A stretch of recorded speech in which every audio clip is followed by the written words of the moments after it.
This is the Sleeper Hold Podcast.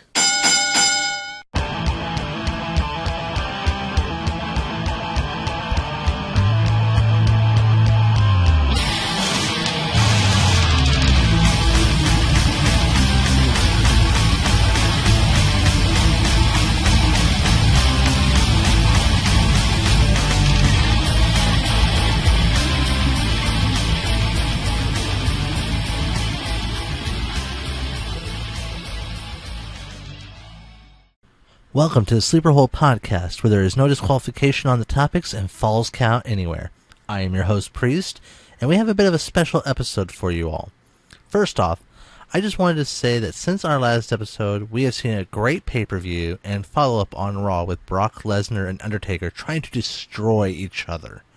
Taker's crazed look had my wife laughing as she classified it as the same crazy eyes our little silver lab gives when she's starting to play a bit too rough. Also, Pinfall Wrestling Association had a good show with Take Me Out to the Brawl Game 2.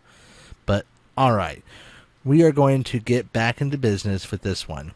First off, we are continuing with our second series called Behind the Curtain, while also touching on the controversy of the wrestling legend Hulk Hogan. And if anyone doesn't know what is going on, don't worry. I've got a lot of homework for us on this one.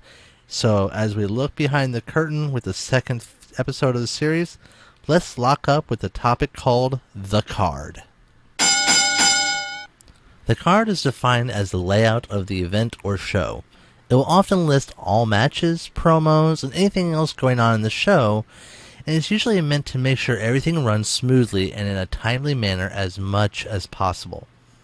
It is common knowledge, yet worth mentioning to the fans as well as right here, that the card is always subject to change.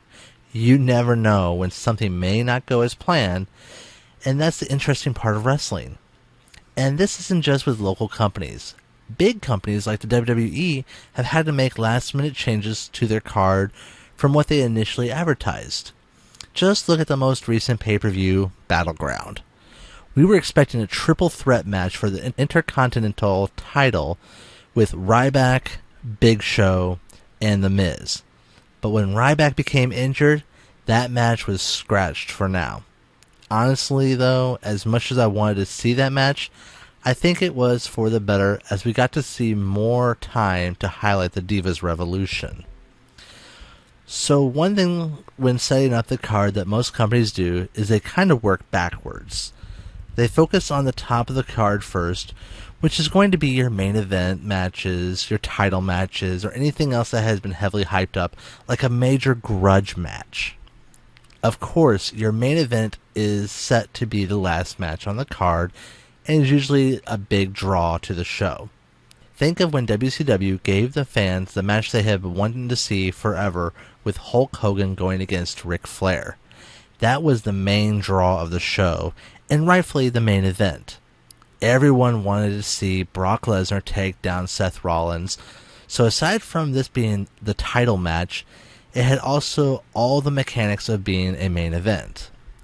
At SummerSlam, the main draw is the feud between Brock Lesnar and The Undertaker.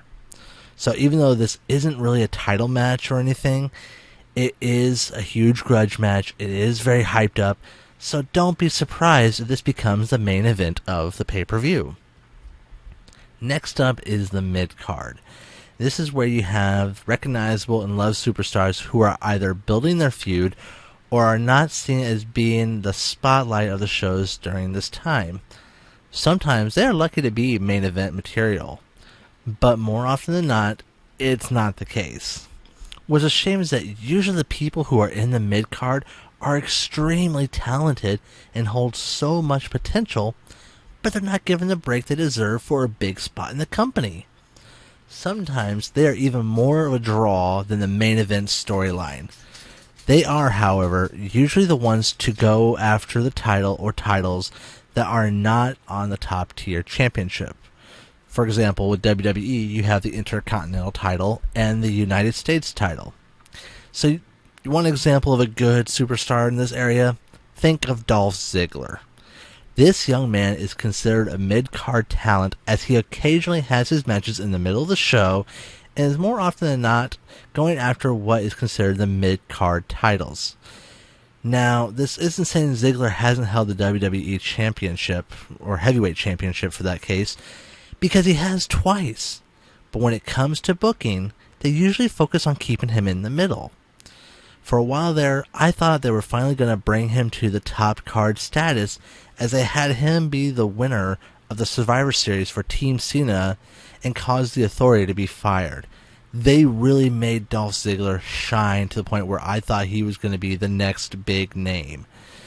It's a shame they didn't, though, with how talented he is, but hey, at least he's got the hottie Lana right now. Right, guys? And last part of the card to be filled is often called the undercard, which is often where the newer talent is usually booked, some lesser known talent will be booked, and usually placed in the start or as a filler of the show. This is where it is perfect for anyone who is starting out in the company to make a lasting impression and help themselves move up the ranks. Think Neville real quick. Started out coming to WWE, big card or big group from NXT. He was right there in the undercard. He started out early. He was not really having any plot, anything like that. He was early in the show. And look how impressive that young man is. With all that he has done, he has pretty much shot himself straight up to mid-card status. And honestly, give him a year or two, I would not be surprised if we see him as top card. Now, these guys, again, they don't usually participate in major storylines or matches just yet. They're just, trying to make themselves known. If they make a strong enough impression, they do move up the hierarchy really fast and find themselves in a story very soon. Again, Neville, he's now in a feud with Stardust. Here's also where you have what talent often call the curtain jerker. I'm sorry, that's a terrible name, and I can't help but giggle about it. But seriously, the curtain jerker is a talent who usually kicks off the show and is the first to arrive to the ring. A good example of this is actually someone who has been seen as a high-end talent and the face of the company, John Cena. He is, as well as Seth Rollins lately, the people who will kick off the show while starting with a promo or something about what's going to happen. The curtain jerker for this last Monday Night Raw was actually the Authority. They came out to let us know what's going on with the show. Usually, though, that name, the curtain jerker, again, I'm trying not to laugh here, is going to be distinguished for one, maybe two people. So don't think that anybody who walks out there at the very beginning is always going to be called that. It's usually distinguished for certain specific people. So that's a bit of the concept of how a card usually works. What is great, though, is that many local companies try to avoid the last step in this layout and make everyone be of mid-card potential or top-tier talent. Now, I can't say that this is for all companies, because I have seen the exact opposite and worse from certain companies, but a good deal of them have, stepped it up, and I've talked to them, I've visited them, or even watched their shows live or on YouTube, and they really do try to do what's best for their talent. Another thing you don't see too often with independent companies, like you would in the national big dogs, is talent who are often referred to as jobbers. Now, to be honest, these have even died down a little bit compared to how they were in the 80s and early 90s. But first, we should probably clarify on what a jobber is. These are the talents who are hired to routinely lose their matches in order to build credibility for other wrestlers in their roster. They have also sometimes been called the no-names, since they usually are, more often than not, going to be promoted on the flyers or end up in just being in squash matches. They're not really going to be anything that people would think about hyping up. Back in the days, the WCW and WWF wars, they were said to have these jobbers actually be local talents of wherever the company would visit. So the local talent would be recognized by their, local city, and they'd have a chance to say they worked with the big shots, but also they would not expect to be paid that much since they were just in it for that one night only and not a huge contract. Again, this is hearsay, And I'm hoping to get a hold of a few of my friends who have worked inside WCW and confirm or have this, be debunked. But even with jobbers, there were ranks that were held in those positions. And this you do kind of see even today. Your pure jobbers lose pretty much to everyone. These are definitely your classic form of the no names that were mentioned earlier. You then have the jobbers to the stars, which is like the second rank. These guys are a bit higher who will win matches of their own, but are still pretty sure to lose matches to established stars. Lately, these have been people like one of my favorites, Zack Ryder. Yes, right, I'm a broski. But, what sucks is that Zack Ryder used to be a mid-card wrestler who looked like he was going to make it to the top tier.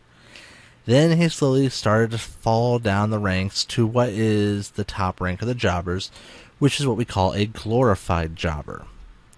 These jobbers not only defeat other jobbers, but also some mid-card wrestlers in their matches.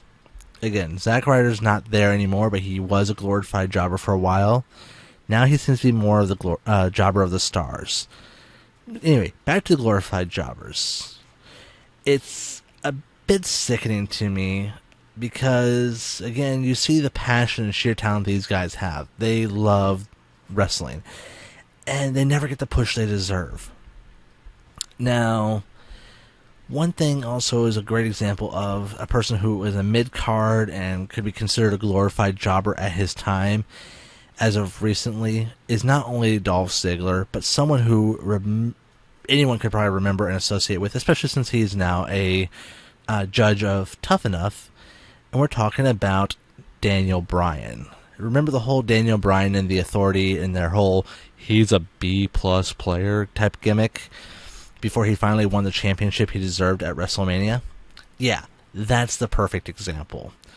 While also showing why I have so much frustration with how things are set up nowadays for the mid-card talent and who the recent focal points of the WWE are. These people are extremely talented, yet they never get the push they deserve, and mid-card easily becomes those glorified jobbers when they are more than just a B-plus player. Here at the Sleeper Hold podcast, we strongly believe in helping others. Therefore, we have decided to feature a charity every quarter that we are supporting and invite you to support as well. Following his induction into this year's WWE Hall of Fame, we have decided to make our first charity Connor's Cure. Head on over to our website at thesleeperhold.com and click on Connor's Cure on the right side of the page for more information. Alright. It's time for the second half of our show, and as I said, we are going to be touching on what can be considered a very tender topic, the controversy of Hulk Hogan. Now, let me get a few things clear. We are going to talk about the information that I researched on what happened, and then we will finish up with my thoughts. Another thing I want to make really clear here is that I don't often use the word hate, but when it comes to the N-word, I absolutely hate it. I am also not going to sit here and say things like, oh, Hogan deserves a clean and complete pass, but we're going to get to that later on too. So with that being said, all love to everyone, but this is a topic that I would be a fool to ignore. So let's get to a bit of the backstory and research. I have done a lot of homework from various sites, sources, and tried to catch as much of the actual recordings, transcripts, etc. that I could. So without further ado, the controversy of Hulk Hogan. The WWE contract with Hulk Hogan has not only been terminated by Hogan himself, but the wrestling icon has also been scrubbed from the WWE as much as possible. Hogan cannot be found on their website as in his bio, any merchandise, practically anything that would be there for him. He's not found on Tough Enough's website. He's not even going to be starring anymore in WWE 2K16. The only thing he is still on is the WWE Network videos. He has been, in lack of a better term, been wad. So what happened to cause this? A few things, and all tied to racist comments. One is a 2012 radio interview. Another is on a recording of Hogan acting racist towards The Rock and others, as well as a racist rant that was recorded over a leaked sex tape that is still being reviewed in court. In 2012, there was a radio interview where Hogan is heard repeatedly using the N-word, the one with the A at the end, and only once with the one that has an ER at the end. To me, it doesn't matter. The person who interviewed Hogan on that 2012 radio episode, DJ Woo Kid, had stated in a tweet that there was nothing racist about the interview. I listened to the recording, and he was talking about back in WCW times when Booker T had called him the N-word, the one with the ER at the end, mind you, during a promo. Following that, many black people in Florida began to call Hogan the N-word with an A at the end afterwards, and encouraged him to use the word as well, as if accepting him into their brotherhood, if you will, and then mentioned how after being called it for so long, he had admittedly begun using the word as well with those select few people. Hogan then also said that all of a sudden people began to be up in arms against him about how he can't use that word, followed by Hogan asking if it makes any sense that they can use the word so freely but get so upset when someone who isn't black uses the word. I don't think Hogan was trying to start anything, but just show how much of a double standard the situation we are being exposed to really is. Now, what is interesting is that after all this hype had happened, even Booker T admitted that he did a stupid thing by using that word so long ago during that promo, but he also turned around and said how shocked he was to hear Hogan using the word in the various recordings. Now, I have a lot of respect for Booker T. He's one of my favorites. But this does make me feel a bit shocked to see him play both sides of the fence. I feel bad for what I said so many years ago, but how dare Hogan say the same thing almost a decade ago? Come on, Book. It just seems like you're playing to make sure you're on the payroll's favor. Another accusation is that the hoax stated how he didn't like wrestling with black people while making racist comments towards Dwayne "The Rock" Johnson, calling him racist names referring to Samoans, as well as calling Rock a half-breed. I searched everywhere I could with every search phrase, filter, combination, anything I could think of, and I still could not find the audio of Hogan actually saying these things about The Rock, or any transcripts of this accusation and the dialogue. I did find some sites, though, that did mention how this was false and discredited because of these allegations that they were actually false and somebody had made them up just to stir the pot. So, until I have confirmation either way, I am not even going to consider this evidence.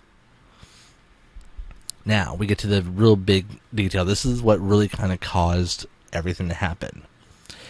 During the sex tape that Hogan has been involved in, Hogan is heard admitting that he is even a little bit racist to some point before he starts dropping the N-word on several occasions, including sometimes with the F-bomb dropping just before it on certain various moments.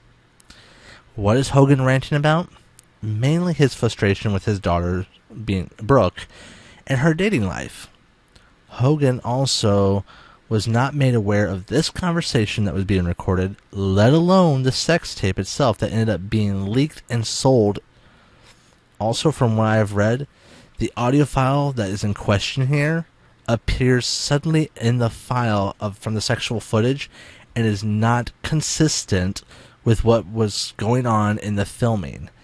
So it kind of seems like it's another recording outside of that tape spliced into the feed, making it even more seem like it's not only was Hogan unaware of the recording, but it seems like someone was trying to hope that with these videos being sold, they'd be able to, surprise viewers with some information to destroy Hogan's name. I don't think that whoever was selling these or anything like that, before they sold them on the market, reviewed the tapes to go, hey, this isn't consistent. Just the editor plopped them all in. And just my opinion on that part, but still, let's keep going here. This is a lot of illegal action going on here. I don't know how it goes in all the other states, but here in Illinois, you can't do stuff like that. Now, as for the fact that I am trying to keep this clean for all the viewers, I'm not going to read the transcripts of the audio content.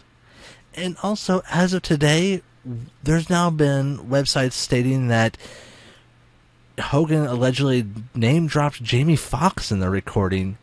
So, I'm just confused here. Okay, these actual transcripts are supposedly stored away in the court so nobody can hear the audio, but these 5 sources somehow were able to leak it out to the public, to the press and everything else, so we had consistent transcripts from 5 different sources about all that we knew already.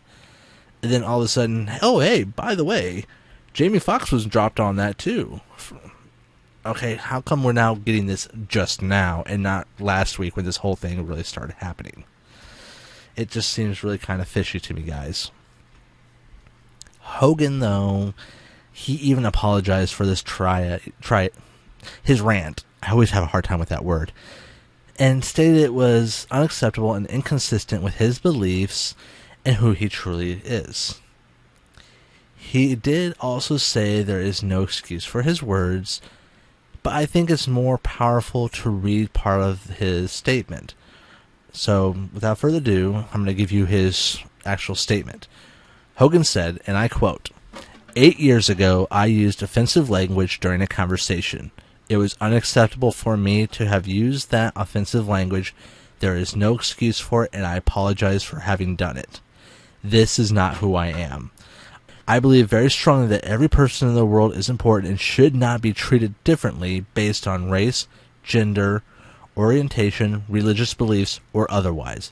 I am disappointed with myself that I used language that is offensive and inconsistent with my own beliefs. It is not who I am. I continue to work every day to improve as a person, and this matter is an important learning experience for me in that regard. As a result, I am resigning from my contractual relationship with the WWE. End quote. But while we are also talking about the world of wrestling, let's not forget that segment on national TV where WWE's own Vincent Kennedy McMahon was talking to John Cena and told him to keep it up and drop the N-word as well. Well, as if he's trying to be hip with the times. Just before he started straightening away and walked past Booker T and Queen Sharmell. But wait, it's supposedly okay for the WWE to get away with this back in the 2005? It's only because it was a skit and now it's not okay now? You can't have it both ways, guys. Just saying. Now, Hogan has had many of his friends and celebrities come to his defense, including Dennis Rodman, who guest wrestled as a tag team partner for Hogan back in WCW. Do I even need to remind everyone of the first WrestleMania where Hogan's tag team partner of choice was Mr. T? I pity the fool. Tito Ortiz and George Foreman have defended him, and even wrestling superstars like the formerly named Disco Inferno and Virgil came to his defense. Virgil even said, and I quote, "You can only judge a person based on past experience. Hulk Hogan has never given me a reason to believe he is a racist." End quote. Brooke, Hogan's daughter, even wrote a beautiful poem in her father's defense, and I truly enjoyed what it said. It's a bit long, so I'm not going to try to read it here. Now that you have the research, let me share some insight that I have come to after so much thinking on this topic. Originally, I was very strongly on the fence, but after doing some homework, here's what I've got. And if you don't agree with me, that's fine.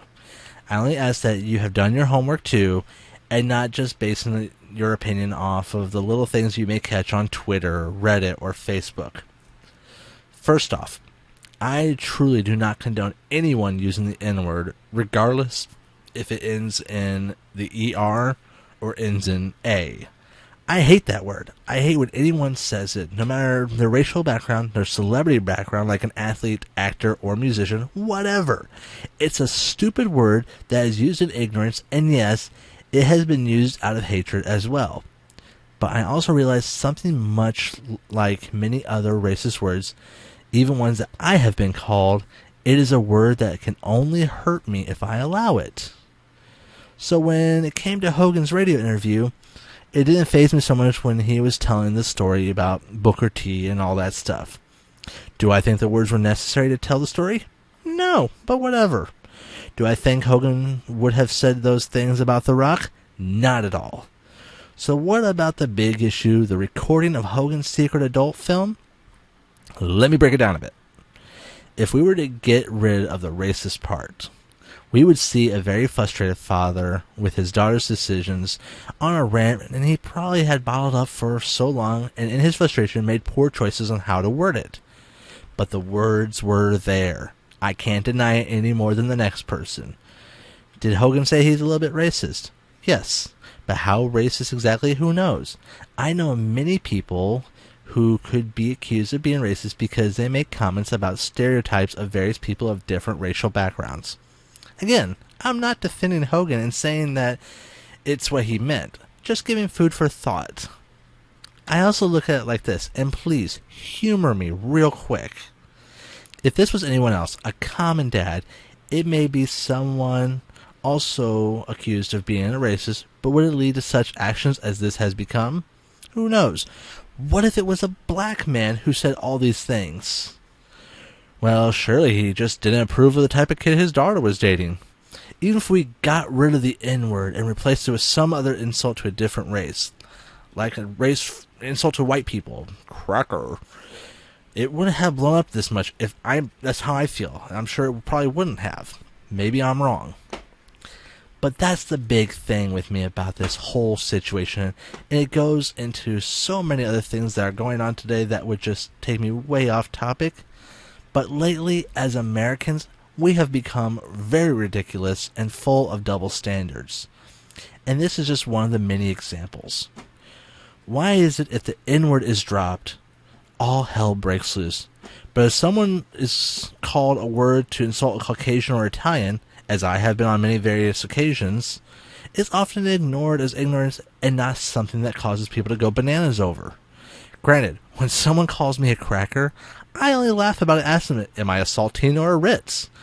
But what it really does bother me is when I am called one of the various racial comments and slurs because of my Italian bloodline.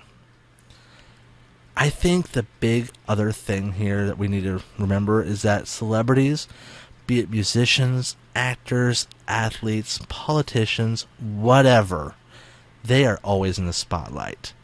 They never truly do get that chance to be out of it like they may wish for. So with that, they have to be even more cautious of what they say, how they present themselves, how they act, everything. If they make any mistake that is not acceptable by social norms, the media is all over it. Especially when it is a case like this one. But here's something I really... It's really bothered me, so I want to ask this, and please let me be serious and ask this right now and see if anyone can please give me a justifiable answer and not something that is also ignorant. How come certain words that stem from a term of insult, hatred, and classifying someone as inferior are considered okay for some people to say, but are a cardinal sin if spoken by others? You can't have it both ways, people. It needs to be the same throughout and be flipping consistent. Capiche? Alright. Deep breath. Let's get to some final thoughts on this and on Hogan. Do I think Hogan is a racist? Not at all. I've seen the man in footage in and out of the ring show love to men, women, and children of all races, all creeds, all colors, all ethnicities, and all sexual preferences. Could it be all just a show for the camera? Sure. But for it to take this long, over 30 years of his career, for something like this to happen, that's not likely that he's actually a racist. especially when Hogan had so much pull while being all buddy-buddy with his friend Eric Bischoff in the WCW times, and yet he still picked Dennis Rodman to be his tag team partner, a black guy. I think he let his frustration and temper get to the best of him in regards to his daughter and her boyfriend at the time. Do I think it is okay, the choice of words he used? Not at all. And as I quoted earlier, neither does he. Hogan has publicly made his apology and even resigned himself from the WWE contract and judge of Tough Enough. I feel his apology is sincere, and I think he did a respectful thing by resigning. That way nothing causes a negative shadow on the WWE as well. So was that a fair punishment? Without a doubt. But to give Hulk Hogan the Benoit treatment and to do all you can to pretty much give a complete scrubbing to the first icon of Vince McMahon's wrestling empire, that to me is going pretty overboard. Do I think this may damage Hulkamania? It's very possible, but I don't see it dying. As long as there's one Hulkamaniac, it will live on.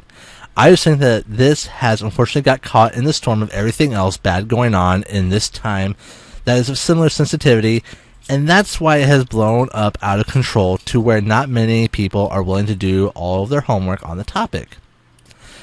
Alright, I've said my piece, and I know I may have some people who agree with me, some people disagree, and some people end up giving me a lot of hate for this. And you know what? That's okay! It's my freedom of speech that allows me to speak my mind on this, and everyone else has their equal and welcomed freedom of speech and thought as well to think, feel, and say how they feel on this topic as well. That's one reason why I did this podcast. I welcome those type of things. Alright, with all that being said, I'd love to hear your input on the topic. Head on over to our website at thesleeperhole.com and comment on this post. Much love to you all, and we'll see you in 2 weeks. Thank you for listening to the Sleeper Hold podcast. Don't forget to visit our website at thesleeperhold.com to comment on episodes, read our blog, for information about the quarterly charity, and more.